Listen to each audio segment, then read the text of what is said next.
So I'd like to introduce you to our Executive Director, Winn Khuong. She is the one that made that. This is why you are in this room, because she created Action Together New Jersey. Please give her a warm welcome. Thank you so much. I left my house in Madison at 4:43. Was a little speedy, I'm not gonna lie. But I got down here about 6:25, so it made good timing. So I'm so happy to be here. I'm not sure how many people know me or know of me, but I'm the founder and executive director of Action Together New Jersey. And then we just formed Action Together New Jersey Education Fund because we did so much voter education. And it was on the strength of that the IRS granted us the C3, which is, you know, the IRS, the government really doesn't grant C3s willy-nilly. It took 10 months. The average time is 9 months, 18 months, because if you're not going to pay federal tax dollars, there better be a good reason. So on the strength of our portfolio and our work, we passed through the very first pass. So I'm very proud of that. So we're continuing our work, and this year we are a partner with the Census Bureau. And so I work directly with the New York office and throughout the state. We're virtually covering the entire state, and we're on the ground on 11 counties in particular. So tonight, my job is to really make it easy for you, and I want you to know how easy it is. The Census Bureau is wonderful, but it's got a lot of information that can overwhelm you. So everything that I show you tonight, you don't have to take notes. You're going to have access to this on our website. You can download the slide set. You can download our resources. I have flyers that I'm going to give out to you for those who want to actually drop them off at certain areas that we're targeting. But everything's at a 5th grade level, and I want to make it easy and show you just how simple it is, because the people that we're going to talk to, this is the level at which we really need to make it comfortable, okay? So the 3 things I want you to remember is that the census is safe, it's easy, and it's important.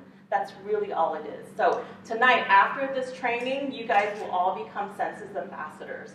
So you can actually deliver this presentation. You can download it and deliver it to your Rotary Club, you can hold something at the YMCA, you can do something at another library in Burlington County, or if you want to travel to Camden County and help out, they need a lot of help and coverage out there.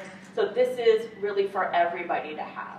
So with that, I am unfortunately tied to this podium, which I hate being behind the podium, so we'll see how I do. So this is through, again, the Census 2020 group. That's the main group that's organizing all the nonprofits. So you'll see the census is from the federal government. We have state and local governments helping out too, and then we have the nonprofits trying to help everybody else and cover any gaps. Why does this matter? So after this, your job is to really spread the word. And you can do that by just having casual conversations with people in your community. But you can also amplify your word by helping to do these following 5 things. You can post flyers wherever. You can talk to your neighbors and friends. You can post to online groups or on your social media sites, just the more eyes on it. You can ask to speak at local meetings. You can set up a table and hand out the flyers. And if you are willing to do that, I will ship you the flyers to do that. But what you can say is when you're making appointments or if you're requesting a meeting space, you can say, I'm with ATNJ Education Fund, a partner with the Census Bureau. So you never want to represent yourself as you're with the Census Bureau. Only Census Bureau employees have the legal rights and the legal protections to protect the voters. I'm not the voters, but it's my other job. Sorry. Pivot. The citizens and anyone filling out the census, right? Even non-citizens. So with that, topics for today, we're going to go over really quickly what, how, why, and when. I'm going to ask you to hold off your questions because your questions will probably be answered in the subsequent slides because it's very, very easy. I'll tell you why, because it's so easy. Why are we all over the state talking about this? It seems straightforward, right? Well, there are challenges, and Antoinette mentioned a couple of those. I'm going to talk to you about how to get involved, and then I'll leave it open for Q&A. How's that sound? Good? Okay, so this is an actual copy of the 2010 census, so let's take a look at that. So this is the actual page if you're a single person and you're filling it out. If you look at the contents there, all they want to know is who you are, who lives here, who rests, where that person rests their head at night. It does ask about what is your sex, your age, your ethnicity, and they do particularly break it out to Hispanic, Latino, or Spanish, and then the person's race. I'm Vietnamese, my kid's dad is Polish American, so they would probably put white and Vietnamese. So happy there's a category for Vietnamese. I don't know why we have that, but I'll take it. And then they'll say, does person number 1 sometimes live or stay somewhere else? And then at the bottom, it's really hard to read for where you are, but it says, if more people were counted in question 1, continue to person 2. So in my household, I have 3 kids. So the next page is just this. It'll say person 2, same information, person 3, person 4, so on and so forth. That's all it is. That's the census, right? Now this is the 2010. The 2020 census questionnaire sample has not come out yet. I've not seen it, but it's going to be very similar to this.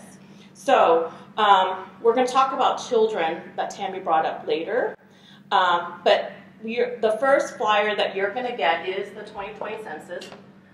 And tonight's program, we're going to go over the contents of the flyers. So when you have it, you'll understand what's on it and how you can then also address it to whatever audience you're talking to.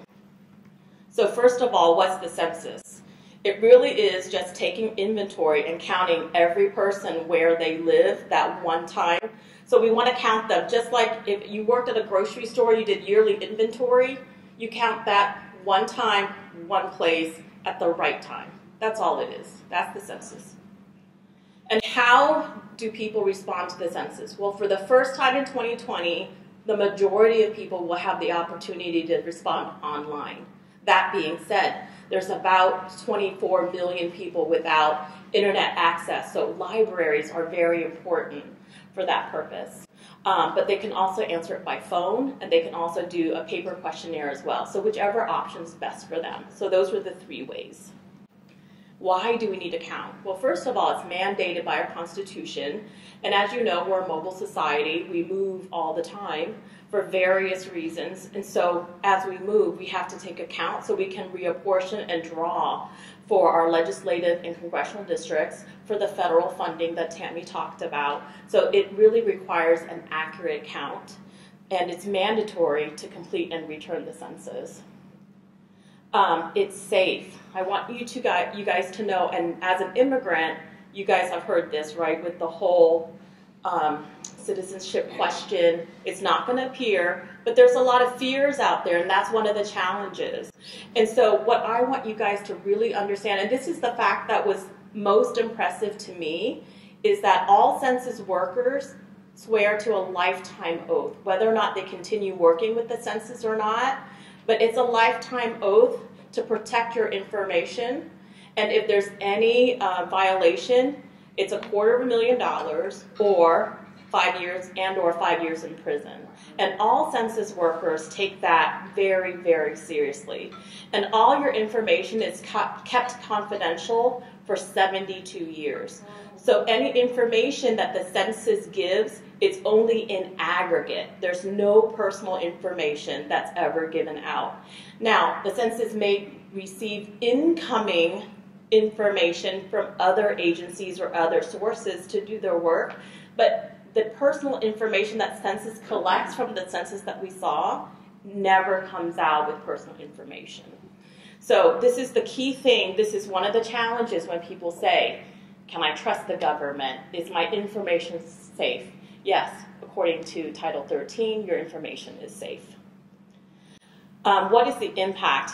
Tammy talked about some of that, but just think about everything that we depend the government on. Medicare, Medicaid, educational programs. When I first immigrated to the United States, we were on food stamps for several years. So SNAP benefits are a huge deal, right? Parks, recreation, all of that stuff. And Tammy had mentioned the amount. So it's close to $23 billion a year that New Jersey gets through all the funding, and it depends on an accurate count. So that is really the impact of it and why it's important. So I don't want you to look at the little numbers up there because it's really not important. The key on this one is the slice of the pie that we want to focus on. The size of the pie is pretty much determined, right? It's our slice of it. It's New Jersey's slice of it. So the funds that are not received in our state is distributed to all other states or all other areas.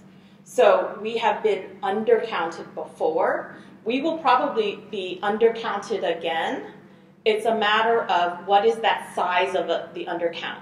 And it takes every one of us to do what we can to minimize and reduce the size of that undercount so that we don't lose a congressional seat and we don't lose our federal funding. And because we have a large immigrant population in New Jersey, it's really vital that we get out there in the community. And again, local governments are doing this, but we know some people have a mistrust of government.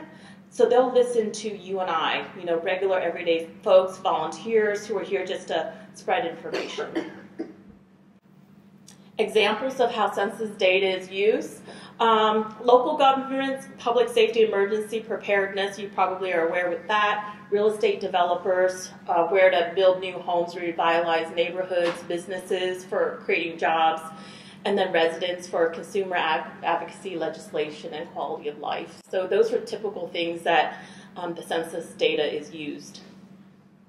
Excuse me. So let's talk about when. Don't worry about the graph. We'll go into that in depth in a minute. But the crucial self-response time is March and April. Census day is April 1. So wherever we lay our heads that night, that's Census day. And the babies born in the hospital on April 1, they get counted too. So apportionment counts are sent to the president by December 31 of 2020, and then the redistricting courts have to send it to the states by March 31, 2021, and that determines the where the lines are drawn for the next 10 years. So what you do actually makes a difference for the next 10 years.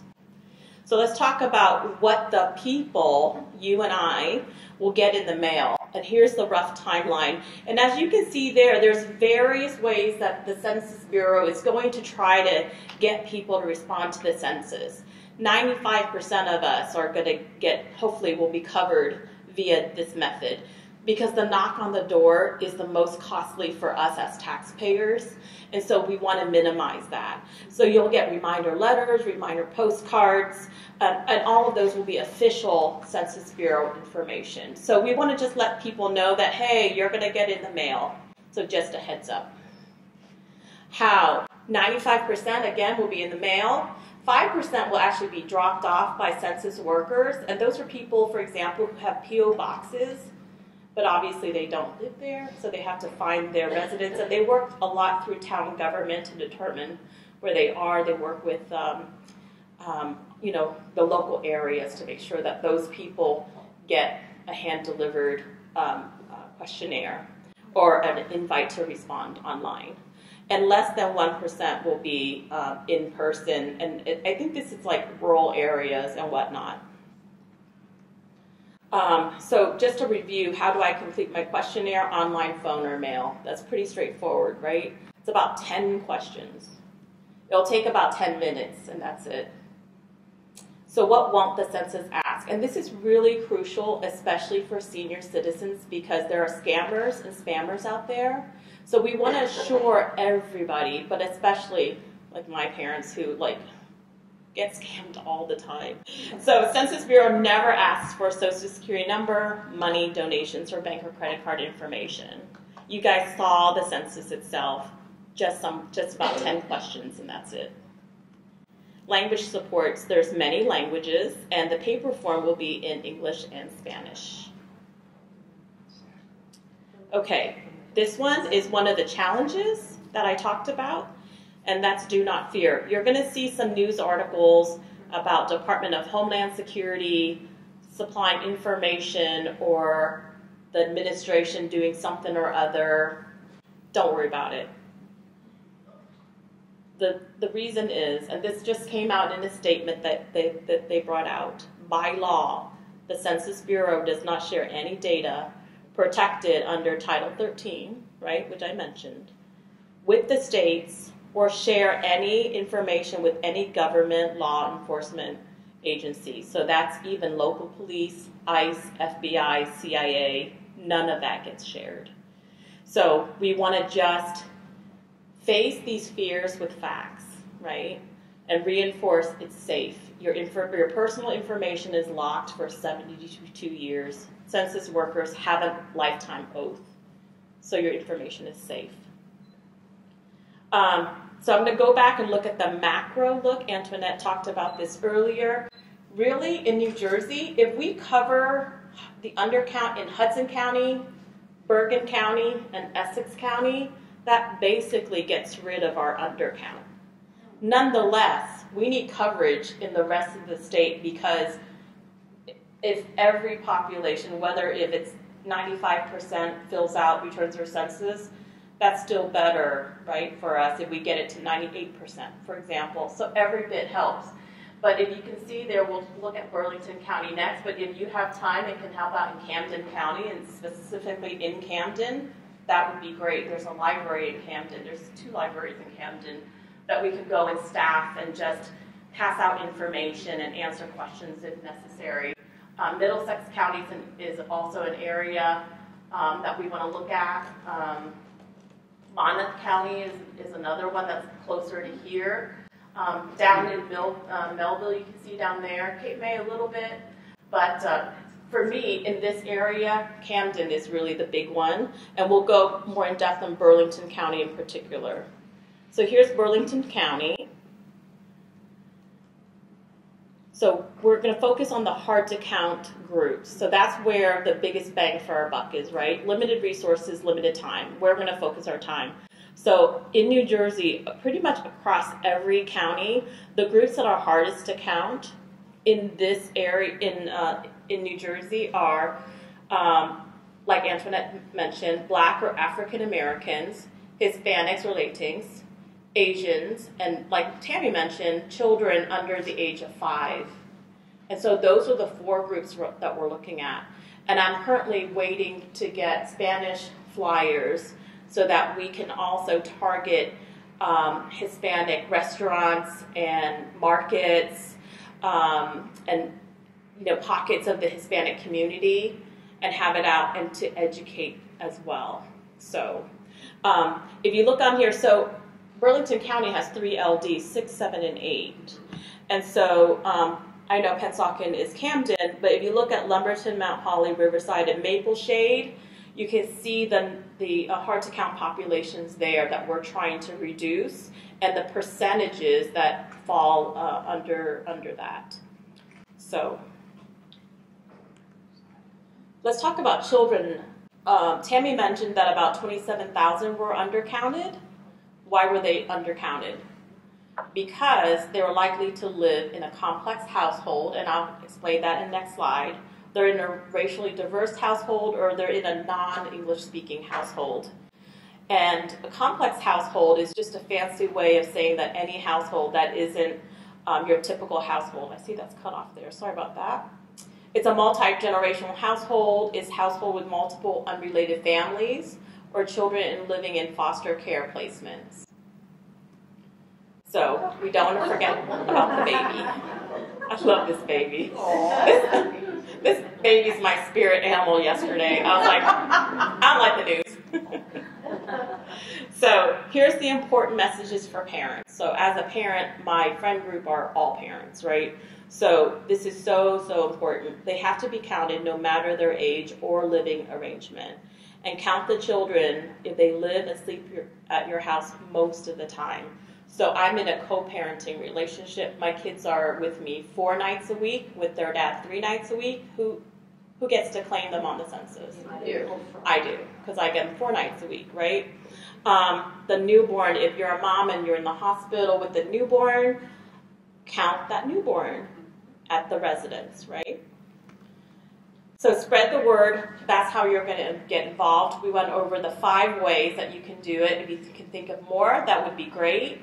The next steps we're going to do, and this is where our work is going to start, is you're going to sign up to drop off flyers, and that's where I really need help. I need people to commit to doing it. So you can do it, I'm going to take your commitments tonight. We're looking at all kinds of places of worship, grocery stores, food markets, YMWCAs, restaurants, coffee shops, basically anywhere the community congregates or goes to is where we want it to be. Starbucks, I go to the wet market. So if you can ask them to do that, that would be great. Hold your own information session. You can staff a table, and then you can also ask to speak at if like the Boy Scouts or Girl Scouts has a meeting or something. Like my friends in West Orange, she's having a postcards to voters event. I was like, Elizabeth, can I stop by and just mention about the census? She's like, sure. So guess what? I'm stopping by on Sunday to talk about the census in Essex County, one of the 3 most critical counties in the state. So how awesome is that? So here are the resources available. So this slide set is on our website, /2020 census. That's available for you to have. My email is winn@atnj.org. Email me anytime if you need more flyers and whatever. Email me, I'll ship it to you. And then on our Facebook page, it's a public site. That will list all the census events that we have. You're welcome to come. You are welcome to bring somebody. So that's available to you. So at this time, I'm going to take any questions, and then we're going to actually do sign-ups to see who wants to grab some of these locations that you can drop off flyers. Are there any questions that you have? Yes, Maggie? Yeah. Okay, people are going to be able to do the census online. Yes. It seems like it would be very easy to invent people. I don't get that at all. I mean, you know, okay, so they know my address or something. All of a sudden I have 8 children instead of 4 and I list them. I mean, how does that work? You know, I really don't know. I think everyone who gets an invite, so the Census Bureau has your information your personal information from a variety of sources. So they're just confirming. They're just confirming it. So they're going to work with the local towns to know where all the new homes are built and who lives there, right? Because everyone has to pay their taxes. Even children under 5. I mean, how, you know. So the county seems like it would be very easy to invent people. But you could invent people on pieces of paper too. Well, I was just going to say, is there something where you're attesting that you're telling the truth? So I know you could probably still lie if you wanted to, but is there something on there saying what the facts, what I've stated are correct? So I'm going to say this: the undercount is the big problem. It's never the overcount because we have started adding children. You know, Yes, New Jersey. So They're going to find out that there's not going to numbers in their schools. There you go. So in the United States, when you're born, you have to have a birth certificate. It's filed with the town clerk.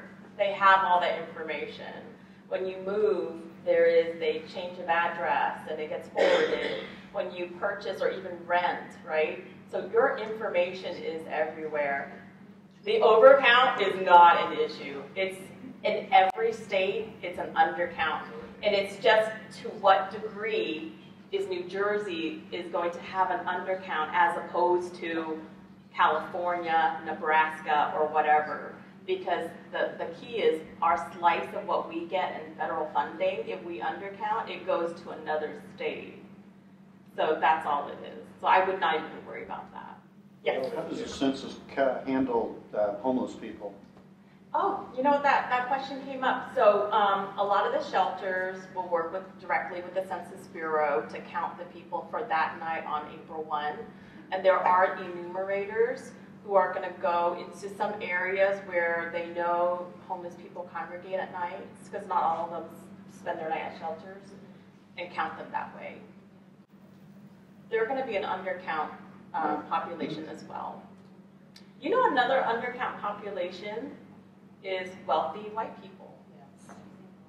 Multiple homes, you know, it gets missed.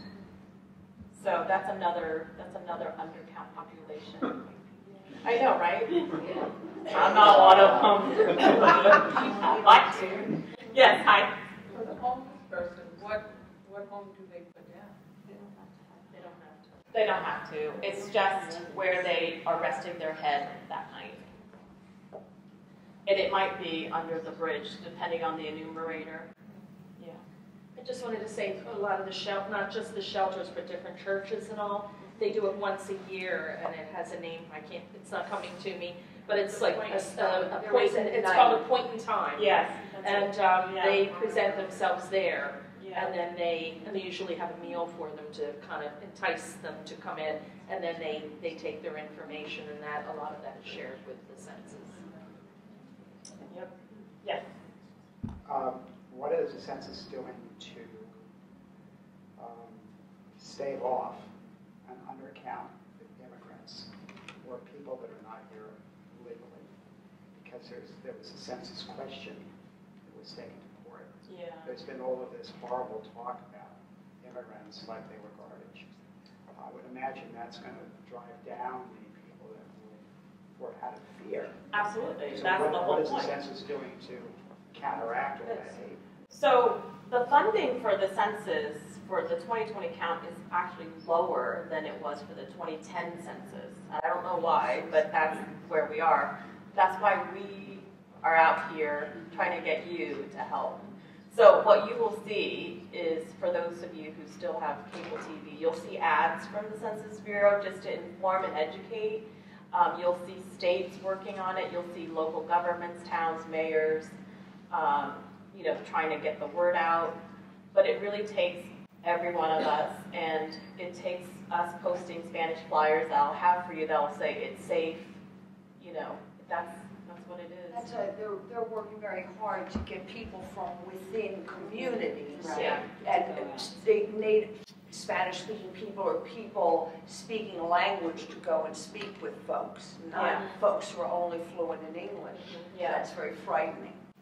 And we're one of the only statewide nonprofits with a chapter in every county, and they reached out to us asking for our help on the ground to get the word out. And so we're able to print flyers because, we're 100% volunteers through a mini grant that allows us to, and those flyers are 9 cents a page, I'm just saying. I can stretch $1, but, you're going to take it, make sure you post it somewhere. So, yes. One thing I remember, Winn, from listening to in Camden County, we went to another census presentation that I was impressed and just hit me in case anybody else has this question. The nursing homes and the assisted livings, they will be responsible to count the people that live there. So that's something we don't necessarily have to worry about. Yeah. So. Thank you for that. Of course, that's different than like a community. Like I live in a 55 community where there are people that are elderly. Yeah. And I think that for my community, even though I'll just be blunt, most of them are white people, I would still like to knock on the doors and say, the census is coming, it's safe, this is what it's going to look like, because who knows, and if you need help, I'm right down the street. Yeah. That kind of thing. So your job is to really just spread the word, like I said. You're not going to actually help them at all fill out their forms. I'm also going to be asking you to help me recruit people for census jobs, because that's one thing that I'm helping the Bureau to do. When it comes time to actually knock on doors, the going rate in New Jersey, depending on the county, it's around $20 per hour. So think of it as really good seasonal work for a very limited block of time. Paid training starts in March, and they're recruiting people now. So for every job slot that's open, they need to recruit 3 to 5 others, because I don't know their algorithm they're going to use, but they really try to match up your desires. If you only want to work 4 to 9 on Saturdays, and someone else has Tuesdays and Thursdays, they're going to try to fill it in. So they need a massive amount of people. And so it's good paying work for a very short amount of time. Too bad my boys are not old enough. Otherwise, I'm like, get it in. but that should be coming out. So I will be sending out information on Burlington County and trying to get people to apply directly with the Census Bureau so that when it comes time to knock on doors, some of you might be doing that. Question. Yes. When you apply to be a census worker, Yeah. they ask if you are an elected official. If you are on committee, are you considered an elected official? On county committee? I don't know the answer to that one. Let me get back to you on that one. Right. I'll send it to Tammy and she'll send it to everybody. That sounds good. That's a great question to ask. Thank you. That's what I was going to ask. Do you know how long once the boots on the ground, so it's not right at the beginning, the people start, you start training maybe in March, but to what point in the year does this go? Because June. to June, oh, okay, that's good. Yeah, it's a very short period of time. Then we can, I want to make sure it didn't conflict with So you my, have a little bit something to do for a couple months, and then we all come back. so the important matter, And they don't send them out till March, right? That's when the census is going to start sending out the actual. Yeah, so one of my things with the census I wish they would do a better job of is once you apply for the position as an enumerator, that they would respond back saying, we got your information, we'll get back to you by this date. It's like a black hole, like. There's a girl in our county who already did work for the census. What's that? There's a girl in our county group who already worked for the census back before the end of the year. She worked for a couple of weeks and then it was done for a while.